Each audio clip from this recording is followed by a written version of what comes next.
Karena orang yang mati syahid itu haram dimandikan. Dan saya lihat tentara-tentara yang mati ketika perang sama Israel Palestina tidak bisa dimandikan. Jadi secara fikih syuhada perang itu haram dimandikan. Terus kafannya pakai pakaiannya sendiri, pakaiannya dipakai ketika perang, haram dimandikan. Kenapa kok haram? Biar darah yang mengalir, pakaiannya dia pakai, debu yang nempel di tubuhnya itu akan jadi saksi bahwasanya dia mati syahid di medan pertempuran. Jadi semua sahabat Nabi yang mati dalam medan pertempuran perang melawan orang kafir itu tidak ada yang dimandikan, langsung dikafani pakai pakaian yang dia pakai ketika perang, langsung dikubur wis.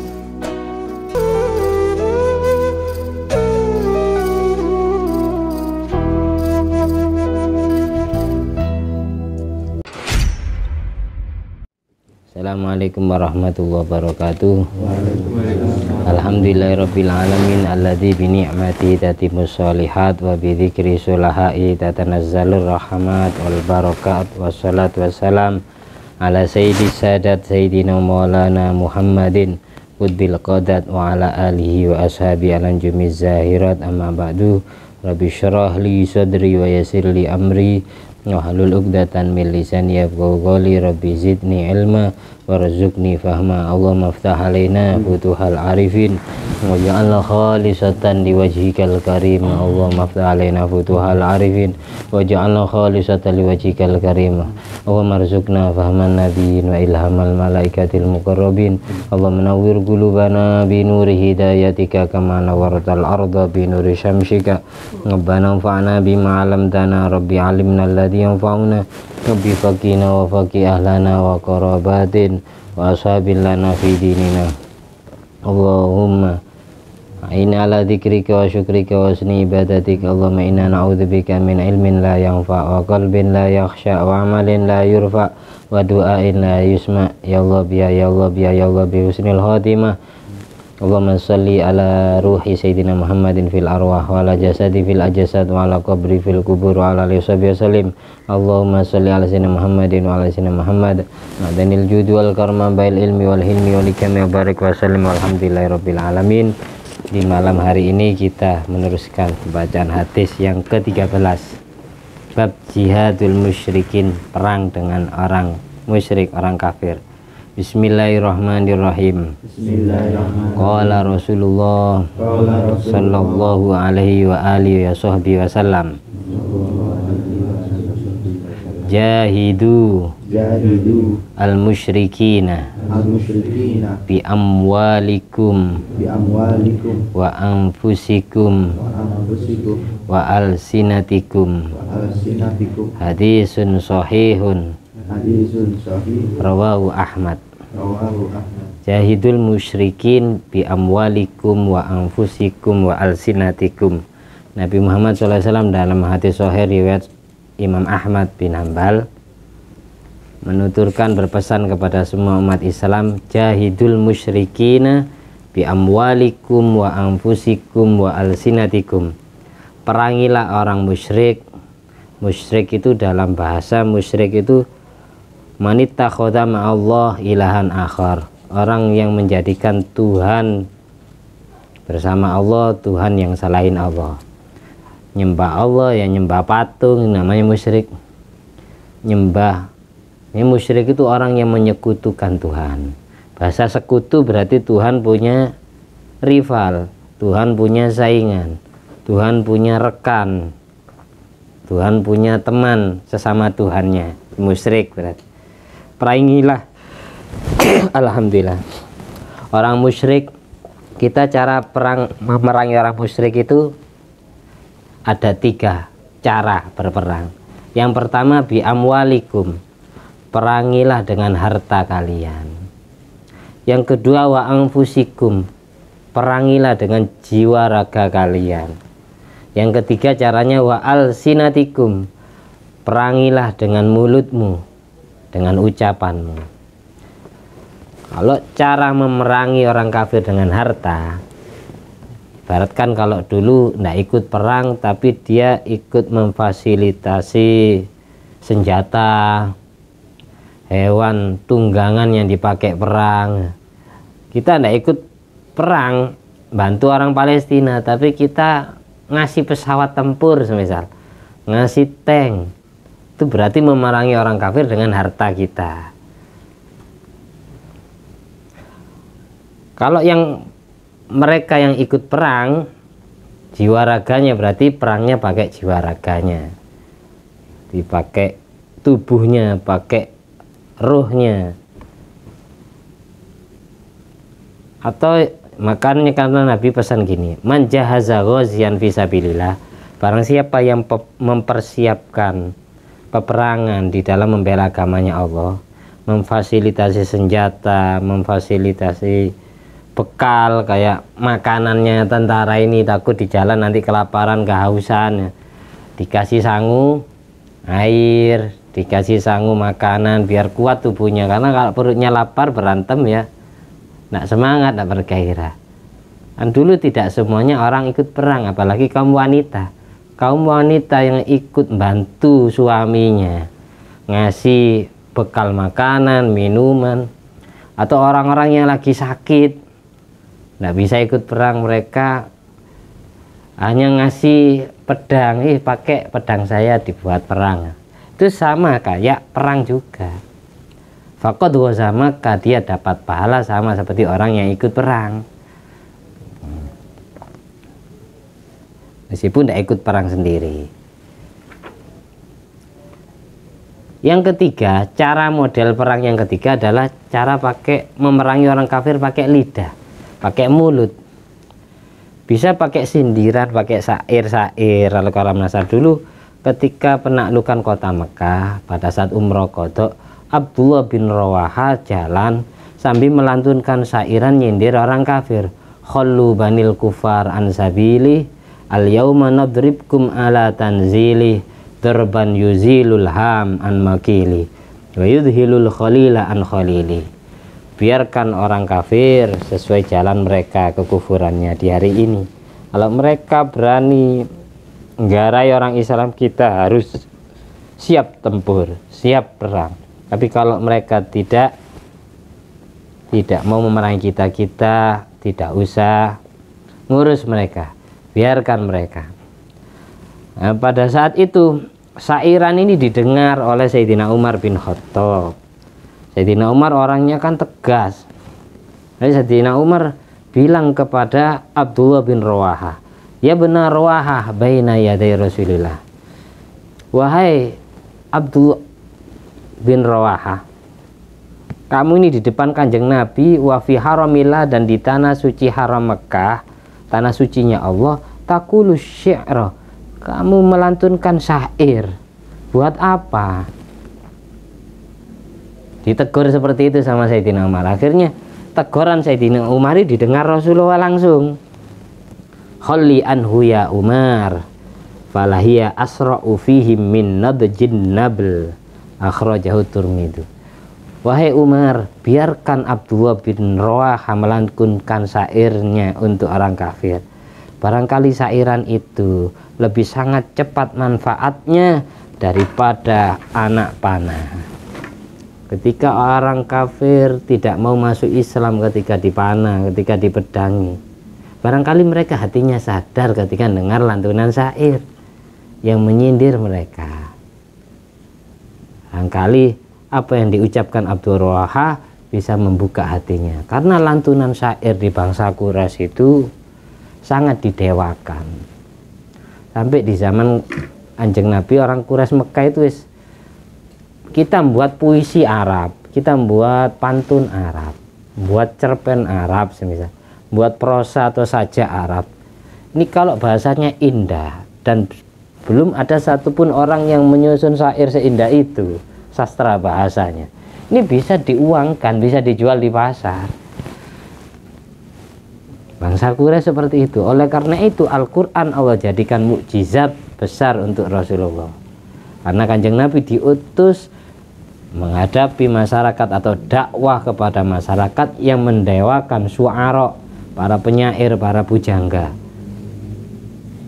Sedang Nabi Isa Al-Masih Allah utus dakwah di kaum yang mendewakan ilmu kedokteran. Oleh karena itu mukjizatnya Nabi Isa bukan kitab Injilnya, tapi yubri'ul akmaha wal abrasa wa yuhyil mauta biidznillah. Bisa ngobati penyakit buta sejak lahir. Jangankan orang buta sejak lahir, orang tidak punya mata pun sejak lahir bisa dibuatkan sama Nabi Isa. Dibuatkan tanah liat, dibikin kayak kelereng, lalu dipasang di matanya, jadi mata beneran. Terus bisa ngobati penyakit baros, macam penyakit lepra, putih-putih kayak panu tapi tidak ada darahnya. Kalau panu kan dicubit sakit, kalau baros itu putih-putihnya ketika dicubit tidak sakit karena tidak ada darahnya. Itu bedanya. Terus Nabi Isa bisa menghidupkan orang mati. Pada saat itu belum ada obat bisa mengobati orang yang sudah mati. Belum ada satupun dokter yang bisa mengobati penyakit baros, penyakit buta, dan mengobati orang yang sudah mati. Tapi Nabi Isa bisa. Akhirnya ilmu kedokteran, ilmu pengobatan jadi mukjizat bagi beliau. Ini bedanya Nabi Isa sama Kanjeng Nabi Muhammad. Sedang Nabi Musa alaihissalam Allah utus dakwah menghadapi kaum yang mendewakan saharoh, para penyihir, ilmu sihir, ilmu santet. Akhirnya Nabi Isa Allah kasih mukjizat berupa tongkat kesaktian untuk mengalahkan kesaktian sihirnya Fir'aun dan penyihir-penyihirnya.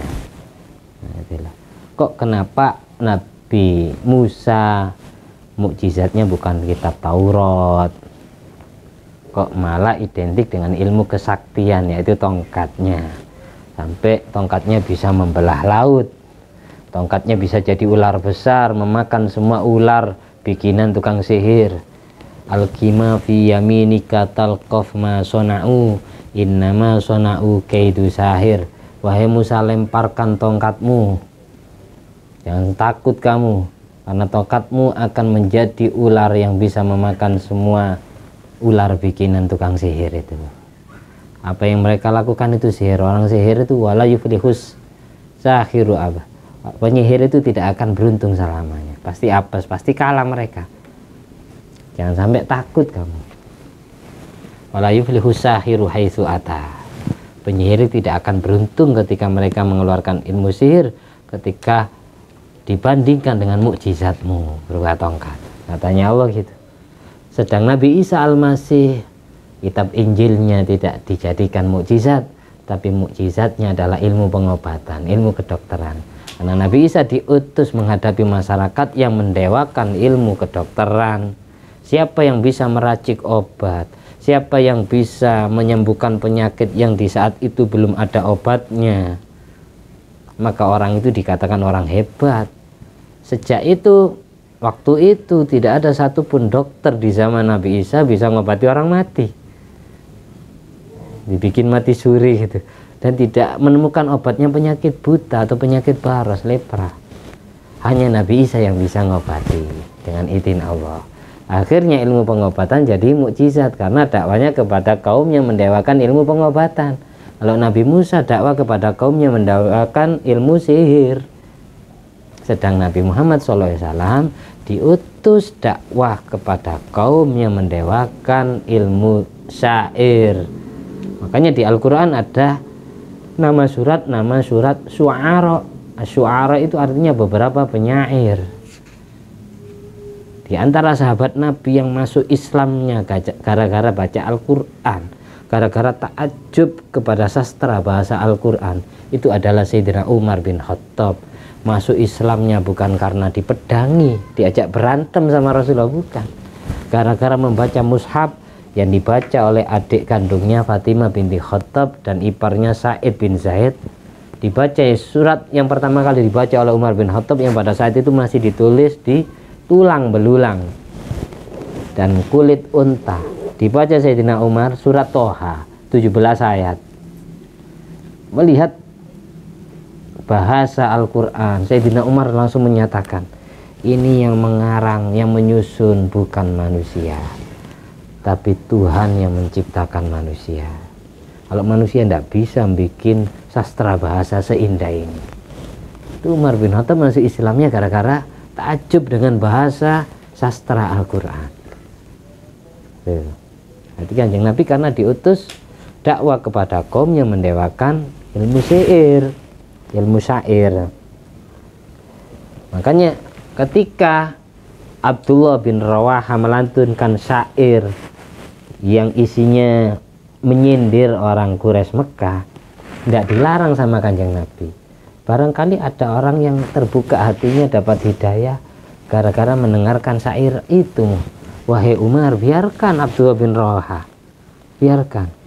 Falahiyya asra'u fihim min najdin nabil.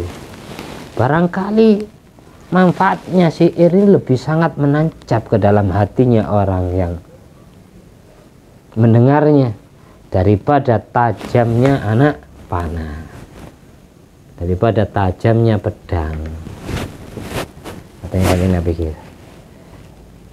Itu cara memerangi orang kafir bisa jadi pakai yang pertama, pakai harta, kita membiayai, memfasilitasi, atau pakai jiwa raga. Yang ketiga pakai lidah. Di antaranya pakai lidah bisa pakai lesak, pakai membuat syair atau ngarang kitab yang isinya mendukung dakwah Islamiyah dan bermanfaat sampai hari kiamat untuk orang-orang yang membacanya, termasuk memerangi orang kafir pakai lidah. Itu di antara memerangi orang kafir pakai lidah ada haddon nas alal jihad, memotivasi orang Islam agar semangat perang, wa targhibuhum fihim, memberikan support, memberikan sugesti, dorongan agar mereka tidak putus semangat, wa bayanu fadhailihi lahum, dan menerangkan keutamaan berperang melawan orang kafir, di mana derajatnya orang yang mati syahid itu. Orang mati syahid itu dosa-dosanya Allah ampuni semua kecuali dosa hakul adami. Ini butuh minta ridhonya orang yang pernah dihakul adami, pernah yang disakiti, butuh minta ridhonya, minta keikhlasannya. Atau berupa hutang piutang ya butuh dilunasi, atau orangnya yang menganggap lunas nggak usah bayar. Jadi orang mati syahid itu semua dosanya yang sifatnya hakullah, yang langsung kepada Allah, itu diampuni orang yang mati syahid. Yang ketiga, cara memerangi orang kafir dengan pakai lesan, biiqamatil hujjah alaihim, dengan debat argumen melawan orang kafir, wa du'aihim ila Allah, mengajak mereka ke jalannya Allah, atau mendoakan mereka agar dapat hidayat. Setiap ketemu orang kafir kita doakan semoga dapat hidayat. Itu termasuk perang. Kita mendoakan orang kafir agar dapat hidayat, atau kita mendoakan orang Islam biar menang perang melawan orang kafir, itu termasuk perang juga. Perang pakai cara lidah, pakai cara mulut dalam berdoa. Makanya ketika kita nak ikut perang, kita jangan sampai lupa mendoakan orang Palestina yang lagi perang atau terjajah oleh orang Israel. Wabil aswad indal liqa wazzajar, di antara perang pakai lidah adalah mengeluarkan suara dengan lantang, memberikan semangat tentara Islam agar mereka tidak putus asa, tidak gentar melawan tentara kafir. Allahu Akbar, ikut-ikutan Allahu Akbar. Jadi kesimpulannya, hukum berperang, katanya Imam Nawawi di dalam kitab Minhajut Thalibin, qala Nawawi fil Minhaj, kanal jihad fi ahdi Rasulullah sallallahu alaihi wasallam fardhu kifayah wa qila fardhu ain. Hukum berperang di zaman Kanjeng Nabi itu ada ulama yang bilang fardhu kifayah, kewajiban yang dicukupkan oleh orang sebagian. Ketika sebagian orang Islam perang, yang lain tidak ikut perang, maka yang tidak ikut perang kewajibannya sudah terwakili, tercukupkan atau gugur, nah dosa, karena ada yang berperang. Jadi kalau fardu kifayah, orang Palestina yang ikut perang kita ada ya, kewajiban kita gugur. Ada yang mengatakan di zaman Kanjeng Nabi hukumnya perang itu fardu ain, kata Imam. Fardu ain berarti kewajiban secara individual, kewajiban tertentu masing-masing dari orang Islam wajib ikut perang. Orang laki-laki ya, orang perempuan di perang gimana, bawa sutil, bawa wajan, bawa sapu-sapu. Ini hukum perang di zaman Kanjeng Nabi. Katanya Imam Nawawi, kalau di zaman Kanjeng Nabi hukum perang itu ada bilang fardu kifayah, dibilang fardu ain. Wa amma ba'dahu, kalau di zaman sekarang sesudah Nabi Muhammad SAW meninggal dunia gini, hukum perang itu gimana? Falil kufar halani, untuk orang kafir ini ada dua model. Ahaduma yakunun bibiladim, kalau orang kafirnya ada di negerinya sendiri, maka hukum perang dengan mereka fardu kifayah, hukumnya fardu kifayah ketika orang kafir tidak menyerbu orang Islam. Idza fa'alau man fihim kifayatun, ketika orang yang punya masuk kategori fardu kifayah itu ada sebagian yang ikut perang, saqatul haraj anil bakin, maka dosanya orang yang tidak ikut gugur. Atau orang yang ikut perang menggugurkan dosanya orang-orang yang tidak ikut. Perang Palestina itu mewakili semua umat Islam seluruh dunia, karena fardu kifayah. Fardu kifayah itu kalau orang kafir ada di negerinya, tidak nyerbu ke negara Islam. Asani yang kedua, model kedua, yaitu khuluna baldatan lana, kalau orang kafir datang ke negara orang Islam, maka hukumnya fayalzamu ahla ad-daf'u bil mumkin, maka yang diserbu, orang Islam yang diserbu wajib bela diri semampunya, meskipun jelas-jelas kalah, misal bela diri semampunya, sekuat tenaga, apapun yang dia punya pisau dapur ya itu yang dipakai, punya arit, punya pedang itu, maka hukumnya fardu ain ketika mereka nyerbu negara Islam. Maka orang Islam masing-masingnya wajib ikut perang tanpa terkecuali. Itu. Jadi semampunya. Terus ini ada ceritanya gini, sebab ada cerita gini. Di antara tentara perang Uhud ada sahabat namanya sahabat Amr bin Al-Jamuh. Amr bin Al-Jamuh ini di dalam kitab Zadul Ma'ad juz 2 halaman 107, a'raj syadidal arad,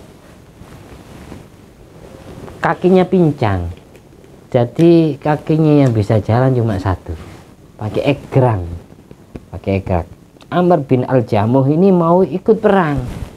Wa kana lahu arba'atu banin, dia mempunyai anak laki-laki 4, semuanya pemuda, semuanya ikut perang, daftar jadi tentara perang Uhud bersama Rasulullah SAW. 4 anaknya ini, ketika waktu perang Uhud mau sampai ke hari H, si Amr bin Al-Jamuh, orang tuanya yang pincang ini daftar ke Rasulullah, arada ayyatawajjaha ma'ahu, pingin perang ikut bersama Nabi.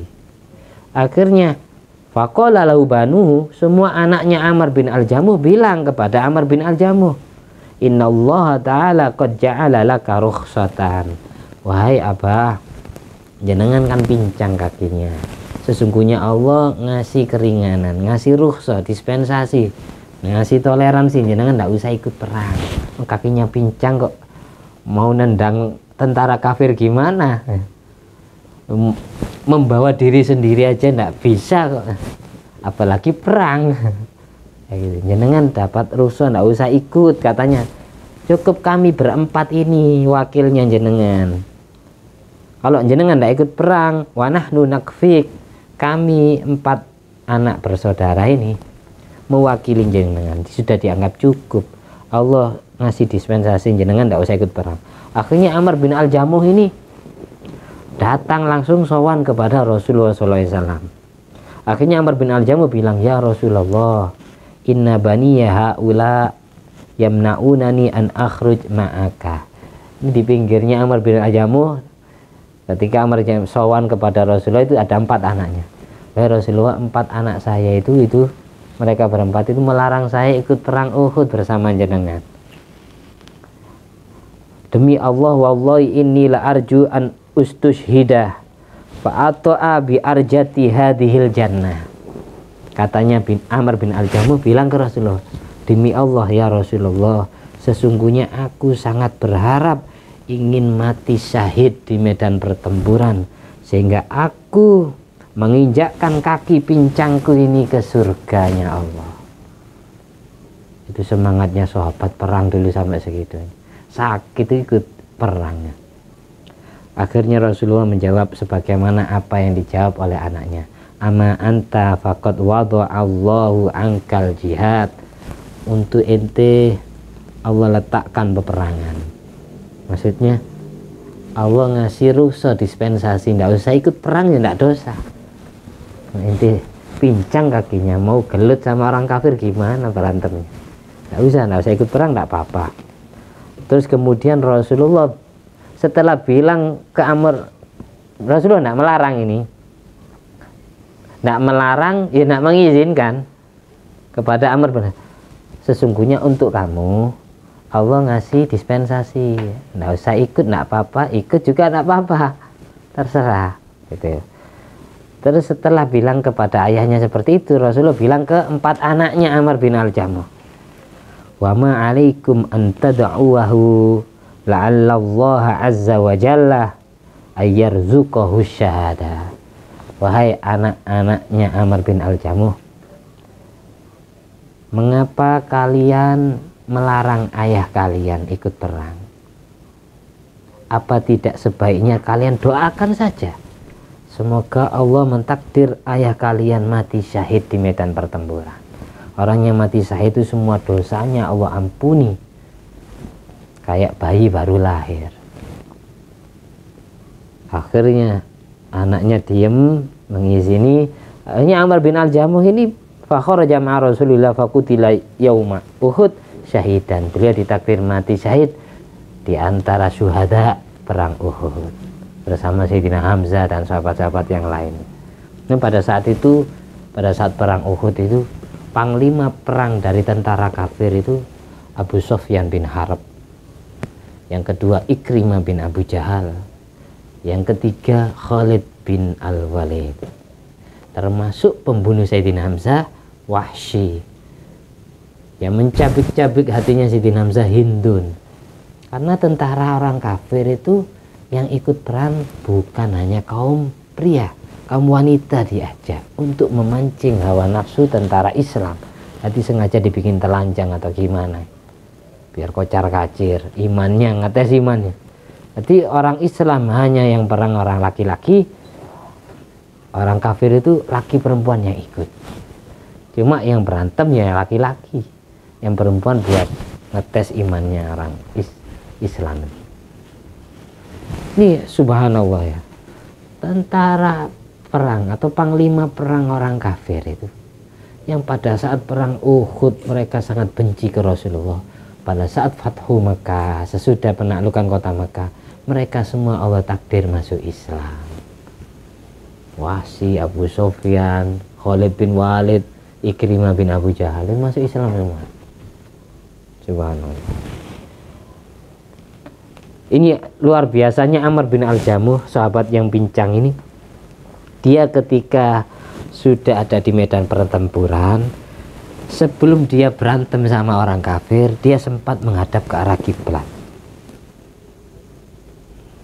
Menghadap ke arah kiblat, doa, ngangkat tangan. Allah marzuqni syahadah wala taruddani khaiban ila ahli. Ya Allah, takdirkanlah aku mati syahid di perang Uhud ini. Jangan kau takdir aku pulang kembali ke istriku, ke keluargaku. Doanya seperti itu Amr bin Al-Jamuh. Jangan kau bikin saya ini pulang lagi ke rumah. Takdirkan aku mati syahid di perang Uhud ini. Seperti itu. Sebelum berantem doanya kayak gitu. Dari sini, dari cerita ini, berarti orang ikut perang meskipun nanti mati konyol jelas kalahnya sama orang kafir, itu tidak masalah. Tapi kecuali jikalau sosok ini sangat dibutuhkan perannya di masyarakat. Kehidupannya atau kehadirannya sangat penting sekali, butuh dipertahankan. Kalau Amr bin Al-Jamuh ini kan wis sudah kakinya pincang, sakit-sakitan, saya ingin cepat selesai aja menyelesaikan hidupnya untuk pulang kampung akhirat, kayak gitu. Boleh seperti itu. Akhirnya Allah beri rezeki, Amr bin Al-Jamuh mati syahid. Kemudian setelah mendengar berita Amr bin Al-Jamuh mati syahid, Rasulullah bilang gini kepada sahabatnya, walladzi nafsi biyadi inna minkum man law aqsama 'ala Allah la'abarahu minhum Amr bin Al-Jamuh. Walaqad ra'aitu yata'u fil jannah bi arjatihi. Demi Allah, di antara kalian itu ada orang kalau dia bersumpah pasti membaguskan sumpahnya, yang bernama Amr bin Al-Jamuh. Sungguh aku melihat dia sedang berjalan di surga dengan kaki pincangnya. Anakku kan. Kanjeng Nabi itu Allah izini bisa melihat Amr bin Al-Jamuh jalan pakai kaki pincangnya di surga. Terus diantaranya lagi ada cerita Harisa bin Nu'man, sahabat Harisa bin Nu'man. Kita ambil 3 nama sahabat aja malam ini. Ada Harisa bin Nu'man itu bilang gini, ya Rasulullah, doakan saya agar mati syahid. Akhirnya Rasulullah mendoakan Harisa bin Nu'man ini seperti itu. Akhirnya dia termasuk awalamanistus yauma Uhud. Dia orang pertama yang mati terlebih dahulu di antara tentara orang Islam. Yang mati pertama kali adalah Harisa bin Nu'man. Jadi ini ketika berangkat perang langsung jauh dengan Kanjeng Nabi, ud'u lana bisyahada. Kanjeng Nabi dungakno aku mati syahid. Seperti itu. Ini belum berangkat perang sudah minta mati syahid. Akhirnya setelah Harisa bin Nu'man ini ditakdir mati syahid, berita kematian Harisa bin Nu'man radhiyallahu anhu ini didengar oleh ibunya Harisa. Ibunya langsung datang menemui Rasulullah. Ya Rasulullah, akhbirni an ibni Harisa.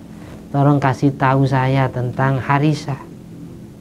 Fa iyyaku fil jannah falan abkiya walan ajza. Kalau memang anakku Harisa sekarang ada di surga, saya tidak akan menangisi dia dan saya tidak akan merintih merasa kehilangan dia. Wa in yakun ghairu dzalik bakaitu ma'ishtu fid dunya. Kalau memang anakku ada di neraka, sampai kapanpun selagi aku masih hidup saya akan menangisinya setiap hari. Akhirnya Rasulullah SAW bilang ini, ahabil tia Ummah Harisa, apakah kamu tidak waras wahai Ummah Harisa? Orang mati syahid itu pasti surganya. Setelah itu ibunya si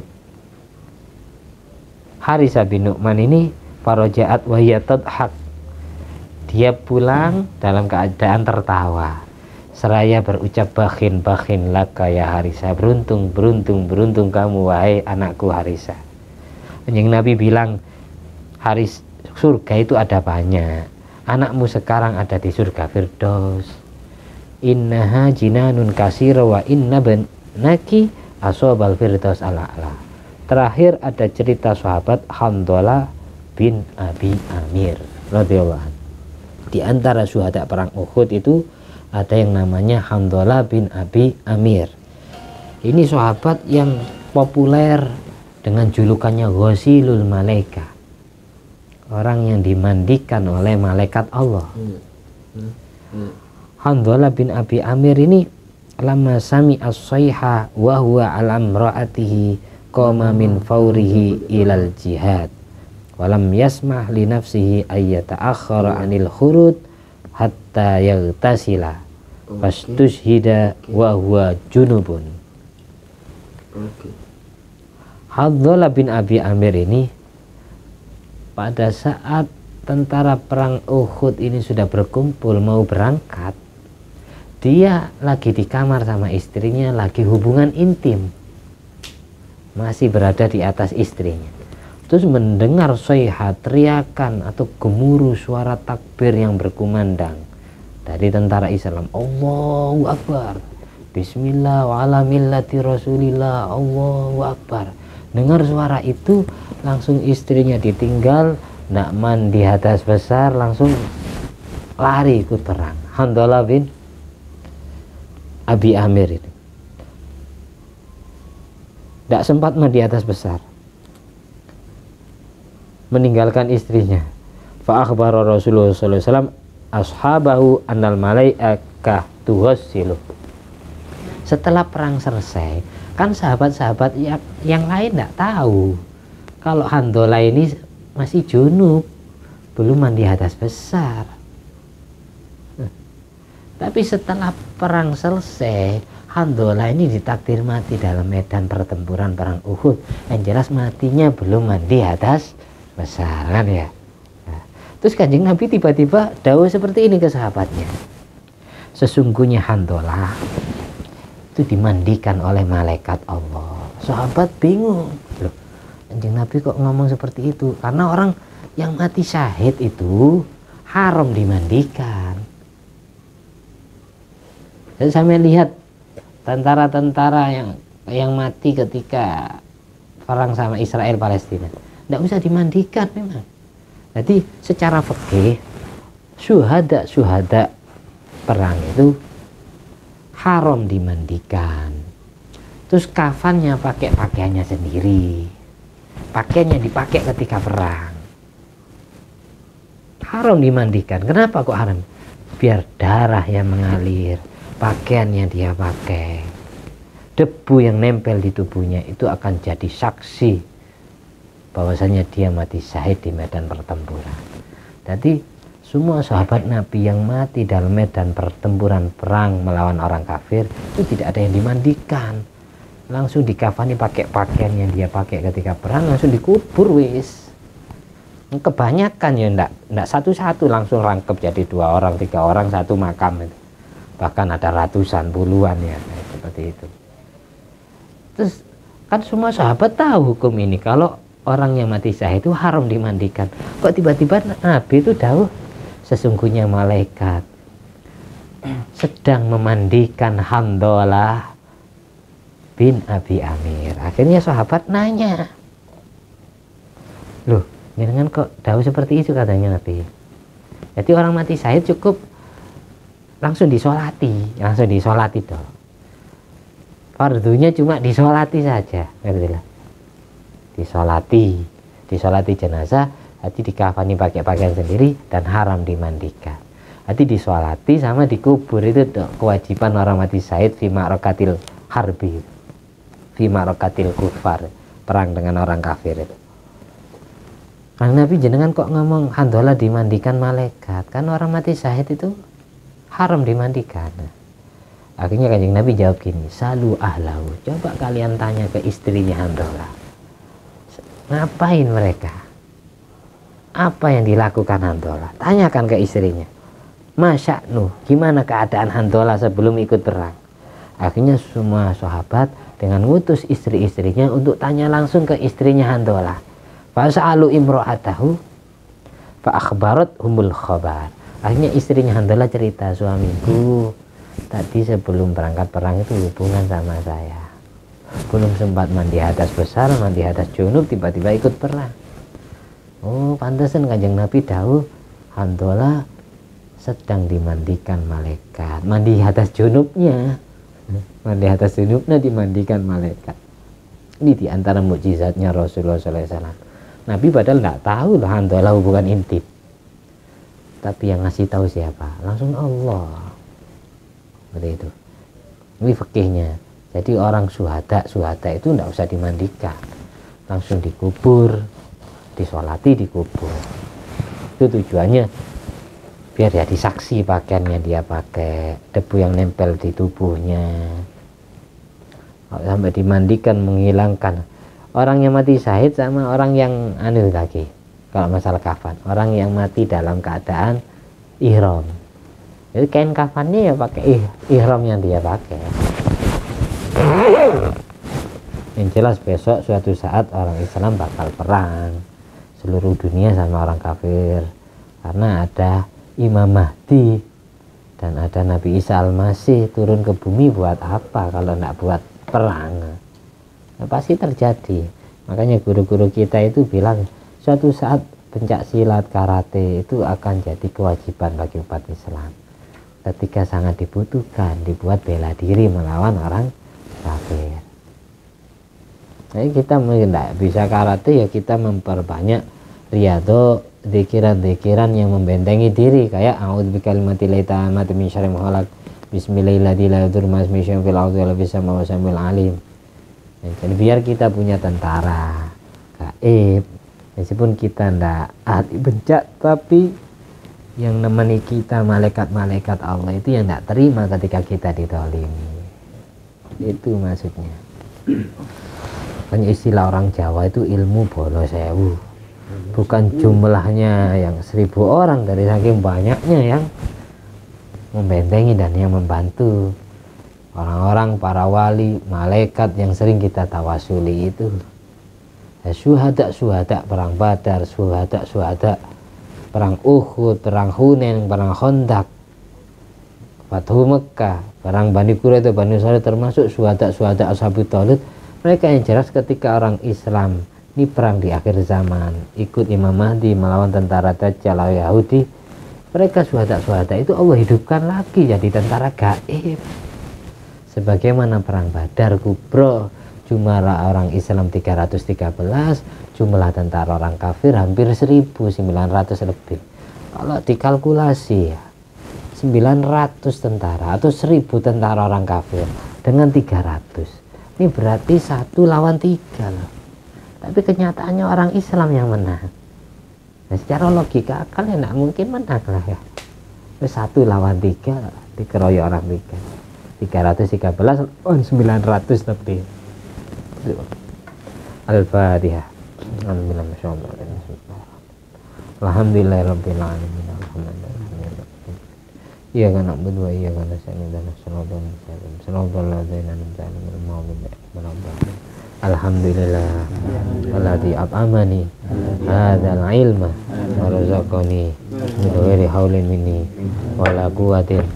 Allahumma shalli 'ala sayyidina wa 'ala ali sayyidina Muhammad. Subhana rabbika rabbil izzati 'amma yasifun wa salamun 'alal mursalin walhamdulillahi rabbil alamin. Wassalamualaikum warahmatullahi wabarakatuh. Waalaikumsalam.